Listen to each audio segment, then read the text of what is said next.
Okay, so you have been launched from your cozy corner office away from Karen's weekly donut delivery and your comfortable office gossip into your house where there's dirty dishes and kids and no desk.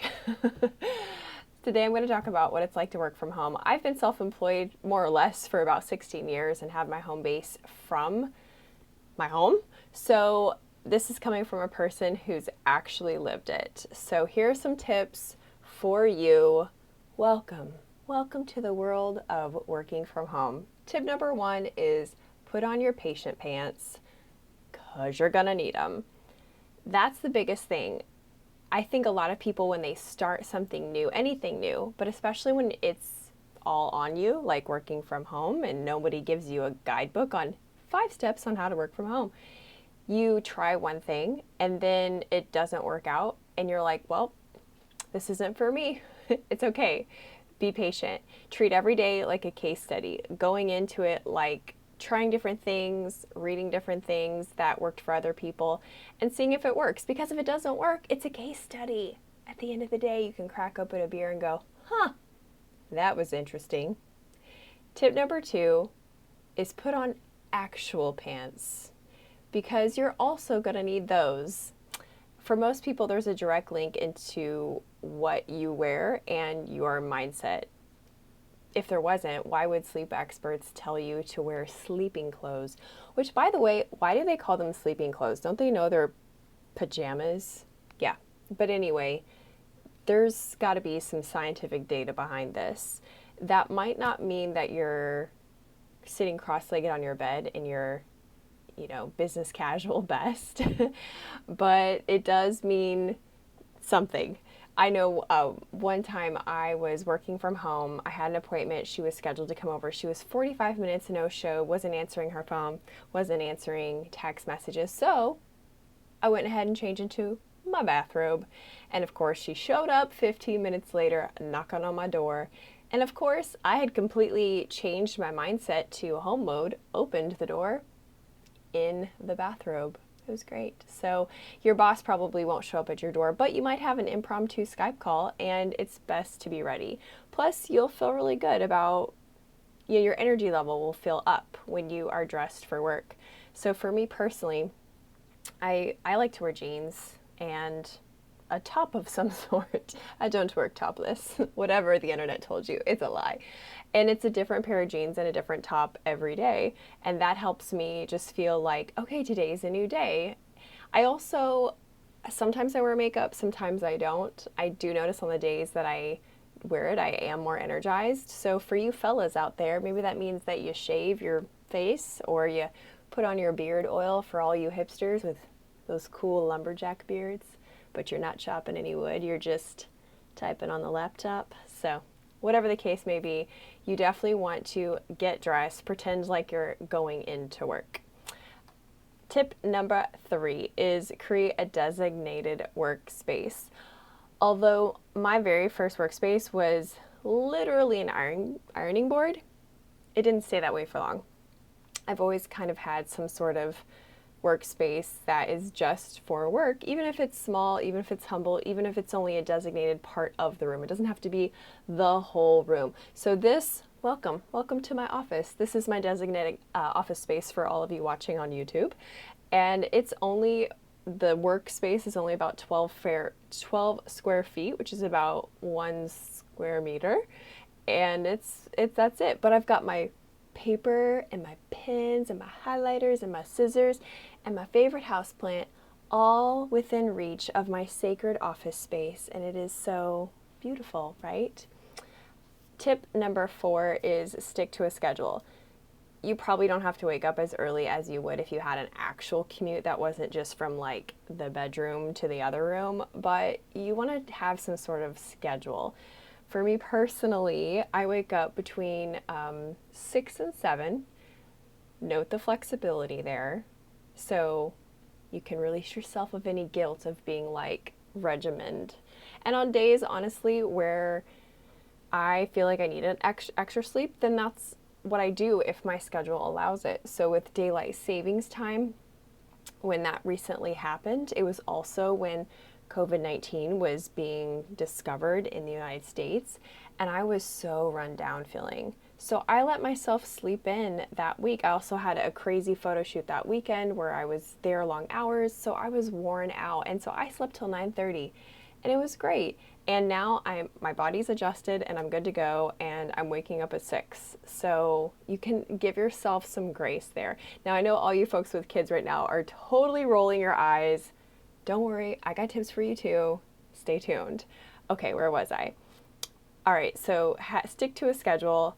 Oh, so my daily routine. So I wake up around between 6 and 7. I have coffee and I read for about 45 minutes. I exercise, which is usually walking whilst listening to a podcast. I eat breakfast, clean the house. Sidebar, that's really important for me because I have noticed when the house is dirty, I don't focus as well. I feel off for some reason. So cleaning the house to me, it used to not be a priority because I thought I can do that later. That's not a good use of time. No one is coming over. But now I realize how important it is to my mental readiness, because when you go into an office, who came and did what the night before? The office maid person came and cleaned the night before, right? Your trash is empty. It symbolizes a fresh start. And so for me, I need that at my house every morning. And I could do it the night before, but I love to cook and I am not a clean cook. So I destroy the kitchen and just pretty much go to bed. So it has to get cleaned in the morning.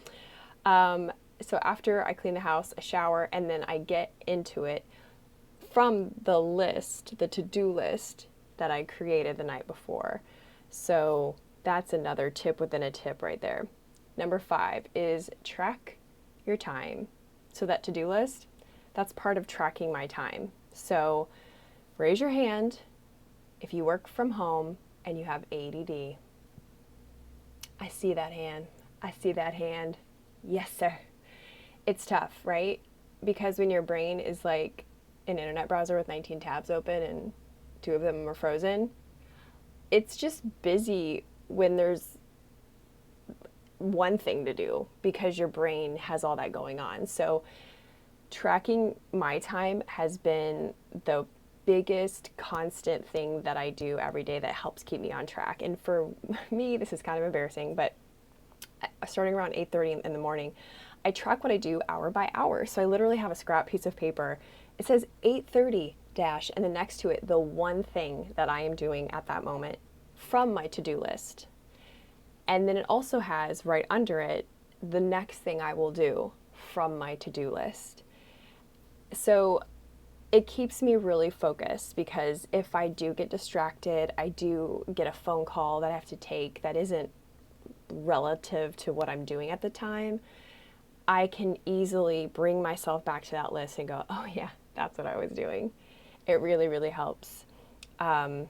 And I do make time for breaks, and I think you should too. So schedule those breaks, especially if you're extroverted and you just get that antsy feeling. You're gonna need more breaks than, say, somebody who's introverted and is just loving being cozy at home and not being with coworkers. And I know that when I need more scheduled breaks, because I know what times of the day I'm more productive and what times of the day I am more distractible. So I kind of give myself some grace there. A bonus benefit is at the end of the day, you can see exactly what you did. When you work from home, it can be like the twilight zone and you lose track of time and space and what the heck did you even do? And so you can easily look down at that piece of paper and know what you did, and it gives you that sense of completion. All right, the next tip is create some boundaries. So we've got some different sub tips within this tip. Family boundaries is the first one. Your kids, your roommates, your dog, they don't know that you're at home but working. They don't fully grasp it, right? So to them, you're just home, which is another reason that you're probably going to want to get dressed and have a designated workspace, because it creates those visual cues that you're not home like you normally are. You're home in a different way. So here's a tip for those of you with kids. You can have your kids put on different pieces of paper all the things that they want to do with you that day. So if aside from virtual school, which I know some of you are doing, you may have an opportunity to have some playtime. They could write down, build a fort, play a game, ride their bicycle, whatever they want, put it in a jar, and then play a movie, a 2-hour movie. And during that 2 hours, if they don't get up and bug you about anything, then you get to pick an activity from the jar and all go do it together. And now if you're someone like me, like if I were a mom, I might also give them special drinks with Benadryl in it. So my 2-hour movie time would become 6-hour nap time. But hey, I don't judge you. You don't judge me. Anyway, you probably get a lot done in that 2-hour time frame knowing your children will ascend on you. The next boundary will be work boundary. So when you're done working, you're going to want to log off your computer and probably shut it off. If you have a work phone, you could even have a special shoebox or box of some sort where you put the work phone in the box and close the box. And that's a signal to your family, hey, work time is over. It's a signal to yourself, work time is over. Because it is, if you enjoy your work and you're passionate, it's easy to blend those two and not like cut it off. And it also communicates to your work that, hey, she's logged off. Because if you're working remotely, usually they can see if you're on or not. The next boundary is self-boundaries. Create happy hour at home. Yay! It's something to look forward to when the clock strikes and you get off. And for my husband and I, we like to go for a bike ride in the neighborhood or take the skateboards and go skate and just do something outside. For us, that's kind of like happy hour. And then I usually start cooking dinner, and it's nice, right? But if daytime blends into evening and there's no respite, to look forward to, then it's like you're always working and you'll burn out really fast. And we don't really know how long we're going to need to be working from home in this current situation, right? So you're going to want to make sure you're set up to play the long game. Okay, what else? So introverts versus extroverts. So keep this in mind. If you're introverted, again, you are loving this, right? This is so great. You don't have to pretend to be interested in your coworkers' cat pictures. It's fantastic.